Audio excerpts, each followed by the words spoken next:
ኮሎምቢያ ቆንጆ አድርጋ ጋናን ቅጥቅጥ አድርጋ 16 ውስጥ ገብታለች ማለት ነው። ቆንጆ አድርጋ ቀጥቅጣ እንዲህ እንደምትመለከቱት 1-0 ምናምን የሚለውን ውጤት አይታችሁ ላይክ 1-0 ጨዋታ እንዳይመስላችሁ ማለት 5-0 6-0 ጨዋታ ቆንጆ አድርጋ ቀጥቅጥ ነው ያደረገቻት ጋና። እንደ አፍሪካ አሳፍራኛለች ዛሬ ማለት እንችላለን። ለማንኛውም የቀሩን 2 የአፍሪካ ሀገሮች ብቻ ናቸው፣ ሞሮኮ እና ግብጽ። አንቺ አፍሪካ አይደለሽም የአፍሪካ አይደለም የሚላሉ እኮ እንደዚህ የሚባል ነገር የለም። ቦታው አፍሪካ ነው፣ ሀገራቸው አፍሪካ ነው። ምንም ጂኦግራፊ የሚቀይረው ነገር የለም። ስለዚህ እንደ አፍሪካ አሁንም ሲጠሩ እዛ ጋር አውሮፓ ምናምን ነገር ብለው እንደሚጠሯቸው የአፍሪካ ተወካዮቻችን እዚህ ውስጥ ያሉት 2 ብቻ ናቸው ማለት። ስለዚህ ቆንጆ አድርገን ልክ እንደባለፈው ጊዜ ሞሮኮ ሰሚፋይናል እንደደረሰች አሁን ደግሞ ወይ ማሻሻል ወይም ደግሞ ሰሚፋይናል እንደደርስ ማለት ነው ጸድ የሆነ ቋጠሮ ነው የምንቋጠርላት። የአፍሪካዋ ሀገር ሞሮኮ ተብላ ስለምትጠራ ማለት ላይክ የአፍሪካዋ ሀገር ኢትዮጵያ እንደሚባለው ማለት እናኛ አፍሪካውያን አንድነን አንሰማም ነው የምላችሁ።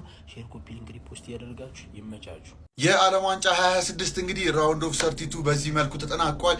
ኮሎምቢያ ጋናን እንግዲህ አባራታለች ማለት ነው። ከአፍሪካ ሀገራት ማለት ነው አሁን የቀረን ግብፅና ሞሮኮ ማለት ነው። በጣም የሚያሳዝን ነው። ስንት ቲም ተባረረብን እዚሁ አይናችን እያየ ማለት ነው።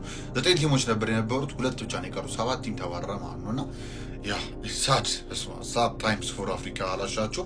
ከዛ አልፎ ግን ጨዋታውን ስንመለከት ኮሎምቢያዎች አሁንም ዛሬ ያስመለከቱን ነገር ለየት ይል ነበር። ጨዋታውን ተቆጣጥሮ እየቀጠቀጡ ነበር የዋሉት። ዚጊ የጋናው በረኛ ዚጊ የተምዘገዘገ ይመልሰዋል ነው የምላችሁ። እንዴት እንደሚያደርገው ብቻ የሚገርም ፐርፎርማንስ ከሱ ያየ ነው። ከዛ ውጭ ግን ጋናዎች የሚያጠቁበት መንገድ በቃ ጭራሽ ካውንተር ራሱ ፕሬሽር አብዞር የሚያደርጉበት መንገድ ባይዚ በጣም አሪፍ። እኔ ሲከላከሉ ምናምን ያየሁባቸው ጥሩ ነው። ብዙ ጊዜ ያገባባቸው እንደምትወጣ 1 ባዶ ለባዶ ምናምን ሲጨርሱ ነው ያዩዋቸው። 2 ሲገባባቸው ማክሲመም ይሄ በሰፊ የሚያልቅ አይነት አይደለም።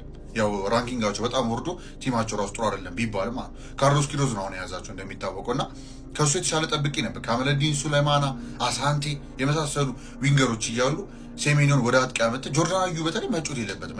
ለክብር ብላችሁ የምታሰሉት እረዳለሁ፣ ግን ካርዲዮ ብቻ መሮጥ ብቻ ከኳስ ጋር ምንም ወፌ እና እሱ ምናልባት አስቀምጠ ሴሜኒዮን አጥቂ አድርገህ ካመለዲን ሱሌማን አይነት ሰው ዊንግ ላይ ብታስቀምጥ አሪፍ ነገር መፍታት ይችላል። ኢናኪም ጥሩ አይደለም፣ ለጋና ይጮተበት ያለበት መንገድ ጭራሽ ጥሩ አይደለም እና ያ ጋና እንደ ቲም ነው አልቻሉም በአጠቃላይ።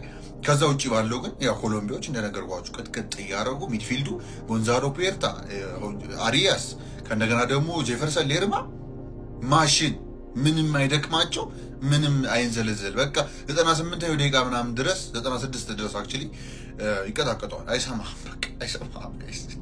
ምን አይነት አለመድከም እንደሆነ ልረዳውም አልቻልኩም። የኤስና የኮሎምቢያ እያየሁባቸው ነው። ወኔያቸው ብትሉ አለመድከማቸው ብትሉ በጣም ይለያል።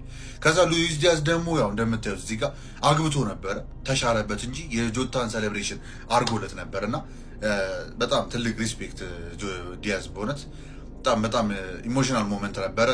ጎሉ ባይሻር ደስ ይለን ነበረ እና ያ ማረጉ ግን ያሳያል በቃ ለሱም ያለውን ቶት እና ደስ ይላል። ለዲዮጎ ጆታ በተለይ በጣም ትላንትና ፖርቹጋል ማሸነፍ ችሎ ነበረ በስንጥረት። እንደዚህም ደግሞ ሲያደርጉለት የራስ ጨዋቾች ስታዩ በጣም ደስ ይላል ብዬ ነው የማስበው። ከዛ ውጭ ላለው ደግሞ ያ ኮሎምቢያዎች ቱ ስትሮንግ ነበሩ ለዚህ ጨዋታ። ቀጣይ ላይ ደግሞ እንግዲህ ስዊዘርላንድ ፌስ የሚያደርጉ ይሆናል። በጣም አሪፍ ጨዋታ እንደምንመለከት አልጠራጠርም። በጣም ዌል ባላንስ ሊሆኑ ቲሞች ናቸው ሁለቱም። በጣም ኦርጋናይዝድ እና ስትራክቸራቸውን መጠበቅ የሚወዱ ናቸው። አሪፍ ጨዋታ እንደምንመለከት አልጠራጠርም። ብቻ ቀጣይ እስክንገናኝ እንደዚህ የዓለም ዋንጫ ጉዳይ እንዳይመጣችሁ በሱ መጫ እንዳይረሳ። ሀሳባችሁ ኮሜንት ያስቀምጣችሁ፣ ኮፒ ሊንክ ይደረግ። ራውንድ ኦፍ 16 መጣንልሽ።